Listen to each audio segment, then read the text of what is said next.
खंड के पूर्व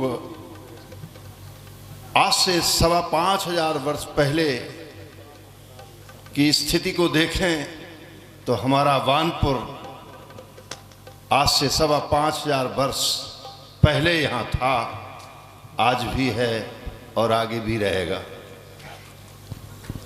और उसमें हमें आपको सबको रहने का अवसर मिला। बानपुर की बान आन और शान यहाँ के निवासी रहे और उसी निवासी में निवास हमें भी करने का अवसर मिला है। 5,500 साल पहले जहाँ आज केदारनाथ है, उससे 89 मील पहले एक रुद्रपुर नाम का शहर है। उस रुद्रपुर में ही बलि के पुत्र बाण का जन्म हुआ था। जब ये जन्म हुआ उसका, और भगवान केदारनाथ के पास वो दर्शन करने के लिए जाया करता था। एक दिन भगवान शंकर से उन्होंने कहा, प्रभु आप मुझे अपना पुत्र स्वीकार कर लें और मां गौरा भी हमें अपना पुत्र स्वीकार कर लें। भोले बाबा ने कहा कि ठीक है, मां से आज्ञा ले लो, गणेश के साथ खेला करे, स्वामी कार्तिक के साथ खेला करे। उन्होंने 6 बातें रखी अपनी, जिसमें एक मुख्य थी कि स्वामी कार्तिक के 12 हाथ हैं और गणेश के 10 हाथ हैं। मैं भी चाहता हूं कि मेरे कहीं उनसे ज्यादा हो जाए। गणेश के प्रत्येक युग में हाथों का वर्णन मिलता है। सतयुग में भगवान गणेश के 10 हाथ थे और उनकी सवारी सिंह के ऊपर थी, पंच गजमुख थे। त्रेता में भगवान गणेश की सवारी मयूर पर थी, मोर पर, और उनके 6 हाथ थे। द्वापर में गणेश के 4 हाथ थे और उनके मूसक की सवारी थी। कलयुग में गणेश के 2 हाथ हैं और अश्व के ऊपर उनकी सवारी है। कुछ जगह अहि बताते हैं, इसलिए हमने अधिकांश अहि इस बूढ़े नरही नारायण में लिखा है। तो सतयुग में भगवान गणेश के कितने हाथ थे? 10। त्रेता में 6, द्वापर में और कलयुग में 2। ये हम आपका गर्व और गौरव का विषय है कि संसार में कहीं भी किसी जगह गणेश की मूर्ति 22 भुजी कहीं नहीं मिलती, जो 22 भुजी गणपति हमारे यहां दर्शन देते हैं। आपने देखा होगा गणेशपुरा में भगवान गणेश के 22 हाथ हैं। ये ऐसा संयोग है, गणेश के 32 प्रकार के हमारे यहाँ शास्त्रों में भेद बताए हैं, लेकिन वो सौभाग्य हमारे बानपुर के लिए मिलता है। उसका भी एक बड़ा आख्यान है।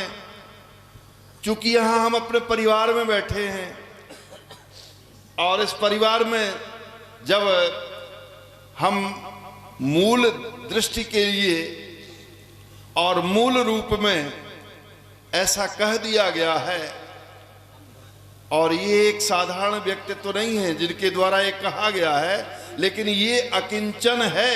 इसके ऊपर जो है हम कोई वो नहीं रखेंगे, क्योंकि हम अपनी वार्ता के लिए आपको भी जानकारी हम दें और हमारे जो आगंतुक अतिथि हमारे मुकेश मृदुल जी और हमारी जो है बहन नीलम विश्वकर्मा जी और हमारे अभिन्न आत्मा परम प्राज्य प्रज्ञा प्रवर यशः शेषः श्री मैयादीन जी तिवारी, क्योंकि उनके ही रूप में तनय का मतलब होता है तनु ही जो है, तनु से जो उत्पन्न होता है उसे तनय कहते हैं।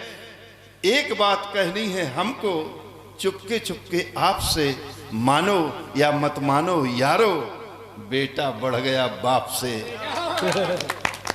तो ऐसी स्थिति में हमारे यहाँ जब बानपुर में ये बाणासुर आया तो उस समय रुद्रपुर में इंद्र ने देखा कि ये तो बड़ा दानव निकलेगा, हो सकता है हमें परेशान करे, इसलिए उन्होंने खून बरसाना प्रारंभ कर दिया, शोणित की वर्षा कर दी।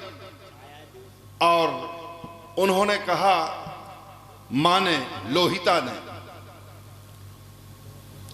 कि बेटा तू इस ध्वजा की संरक्षा अच्छी तरह से करना, यदि तेरी ये ध्वजा गिर जाएगी तो उसी समय तेरी मौत भी आ जाएगी, इसलिए इस बात को संभाल करके रखना। ध्वजा उसने वहीं पर गाड़ दी और शोणित की वर्षा इंद्र ने कर दी। केदारनाथ के दर्शन प्रतिदिन किया करता था वो। उन्होंने जो है जाकर के भगवान शंकर से कही तो उनका, भैया भगवान के ऊपर मेरा वश नहीं है, विष्णु के ऊपर मेरा कोई चारा नहीं है, लेकिन हाँ तू चाहता क्या है? बोले मेरी चाह ये है कि मुझे आप सहस्त्र हाथ हो जाएं, मेरे 1000 हाथ हो जाएं। उनका एव मस्तु। जब वो खून की वर्षा हुई, वो ध्वजा गिर पड़ी। जब गिर पड़ी तो फिर उन्होंने उस ध्वजा को उठा करके वो जामनी नदी के किनारे पर यहाँ पर अपनी पत्नी के साथ में यहाँ आया। पुत्र का नाम था पुर और पत्नी का भी नाम था लोहिता। पत्नी का नाम लोहिता था, माँ का नाम कोटरा था, हम भूल से कह गए, आप लोग क्षमा करें। तो पत्नी लोहिता पुत्र पुर के साथ इस नगरी पर, जामनी नदी के किनारे पर उसने अपना ये बहुत कैलाश कुल के रूप में यहाँ का निर्माण किया। तो यहाँ पर शोणितपुर वाला बानपुर ये नाम पड़ा। भैरा जिसे आज कहते हैं, वहां से लेकर के और खाकरौन तक ये पूरा का पूरा बानपुर क्षेत्र था, बानपुर राज्य था। किसी समय ये बानपुर राज्य था, इसके बाद में फिर तहसील हुआ और फिर इसके बाद परगना हुआ। आज एक साधारण सा बानपुर है और गर्व और गौरव है कि ये पुनः नगर पंचायत के रूप में हम लोग देखेंगे। इसमें एक से एक बड़े बड़े विद्वान, केदारनाथ भगवान बोले, बेटा तू यहां दर्शन करने के लिए आता था। बाणासुर ने कहा, मैं उतनी दूर नहीं आ सकता, प्रभु आप ही यहाँ पर स्वयंभू रूप में आइए। और वह आकर के कुंडेश्वर स्वयंभू ज्योतिर्लिंग के रूप में, जिसके बारे में आप लोगों ने देखी होगी, वहां पर जो है स्वयंभू ज्योतिर्लिंग कुंडेश्वर के रूप में उन्होंने यहाँ दर्शन दिए। बाणासुर के 1000 हाथ थे। तो जिस जगह से कोटरा रहा करती थी, टेरी जिसे कहा जाता है, तो पहले पुराना टीकमगढ़ का नाम टेरी था। वहां जाने में जब तक वो अपना सहस्त्र भुजाओं से अर्चन किया करता था तो वो जगह खाली हो जाती थी, इसलिए उस समय आवागमन 3 घंटे बराबर हो जाया करता था। इसलिए उस घाट का नाम आज भी बाण घाट है, बाणा घाट जिसे कहते हैं। और ऐसी स्थिति में जहां भगवान स्वयं यहाँ के निवासियों के ऊपर कृपा करने के लिए शंकर आ रहे हो, भगवान विष्णु आ रहे हो, उनके यहाँ उषा, अनिरुद्ध, उषा, बरियान घाट जो यहाँ पर पास में है वो बरियान घाट है, उषा कुंड है। ये सब हमारे लिए यहाँ सदैव से ब्रह्मा विष्णु महेश आया करते थे। आज तो हमारे इस बानपुर का सौभाग्य है कि जहाँ चारों पुरुषार्थ यहाँ पर ब्रह्मा विष्णु महेश सभी की अनुकंपा के साथ, अनुग्रह, वरदान, अनुदान सबके साथ में संगीतज्ञ, क्योंकि सारे गामा पाधा निशा इस रूप में जितना भी जो अभी आप गीत सुन रहे थे, वास्तव में मुकेश ने इस अकिंचन के लिए तो मुकेश बना दिया, मूक बना दिया। और ये श्रेय जो जाता है हमारे बुंदेलखंड ही नहीं, पूरे भारतवर्ष में जो नाम है वो लालचंद्र,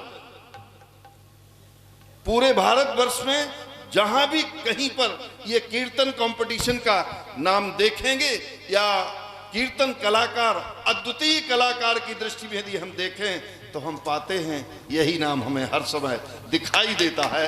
और यह जो नाम है वह नाम हम आपके सामने काम के रूप में परिणति भी उसकी हो रही है, जहां पर हमारे हाथों में नीलम भी है, हमारे हाथों में मृदुल भी है, मृदुलता भी है, कोमलता भी है। और दीक्षित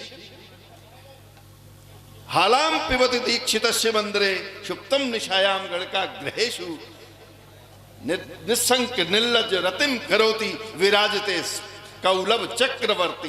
कौलवों का चक्रवर्ती